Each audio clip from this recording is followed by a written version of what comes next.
Your rating was satisfying last year because someone else had to take the hit. That is how the bell curve actually works. You just walked out of your annual review.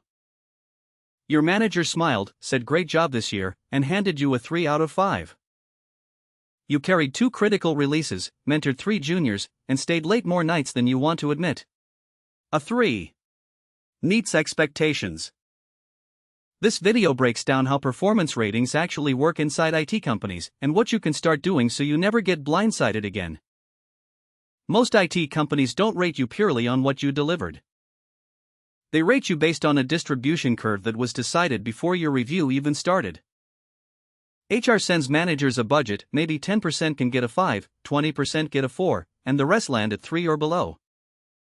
Your manager might genuinely believe you deserve a top rating. But when 3 other people on the team also had a strong year, somebody has to lose. Companies like Infosys, TCS, Wipro, and even Google have used versions of forced ranking. The curve isn't measuring your performance, it's managing the company's salary and bonus budget. Your rating often has less to do with your output and more to do with how many slots were available that cycle. Once you truly understand this, you stop taking a 3 personally and start thinking strategically about what actually moves the needle. Now let's talk about what happens before your review meeting even takes place. Your manager sits in a calibration session with other managers and HR leadership. They go through every name and argue over who gets the limited top slots. The manager who speaks up loudest often wins more high ratings for their team. If your manager is non-confrontational or brand new to the role, your rating might quietly drop not because of your work, but because nobody fought hard enough for you in that room.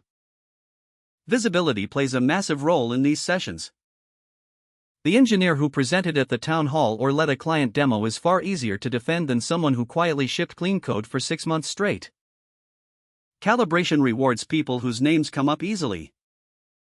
Silence in that room is not neutral, it works against you. Your brain remembers what happened last month far more clearly than what happened 9 months ago. Your manager's brain works the exact same way. If you absolutely crushed Q1 and Q2 but stumbled through a rough Q4, that rough quarter becomes the story of your year. Psychologists call this recency bias, and it distorts nearly every annual review cycle in existence. Smart professionals understand this pattern and plan around it. They schedule high-visibility work for the quarter right before appraisal season. They send short project updates to their manager every single month, not just during review time.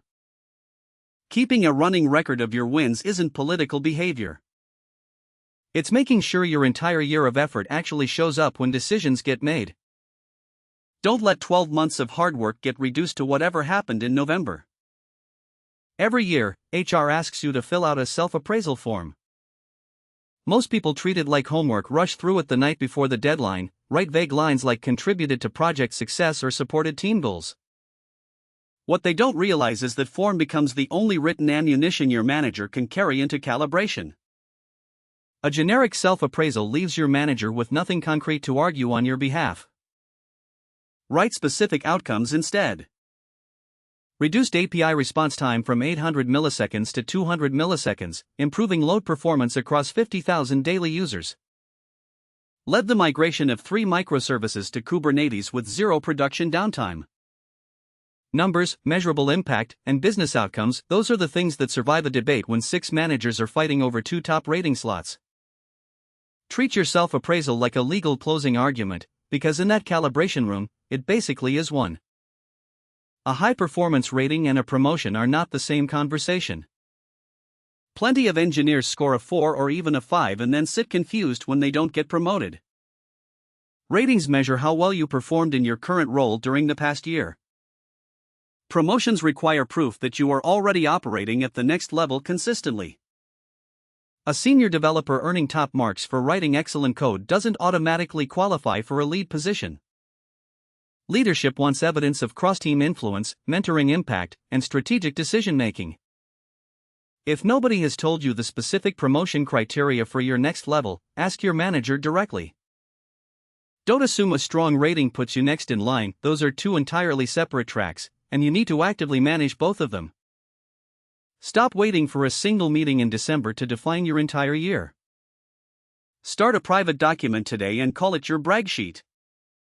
Every Friday, spend 5 minutes writing down what you shipped, which problems you solved, and any positive feedback you received.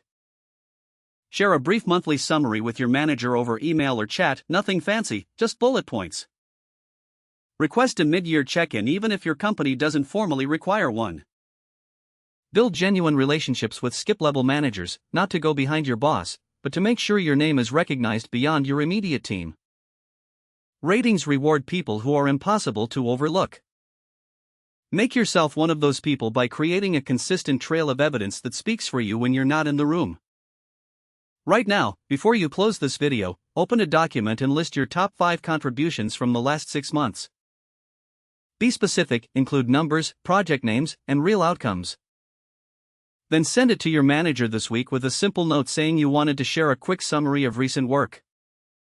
That one small move puts you ahead of nearly everyone on your team who is still waiting for appraisal season to start thinking about this. Your work genuinely matters. Now make sure the system actually sees it. That's a wrap, thanks for watching. If this gave you one idea you can use today, hit like and subscribe. See you in the next one.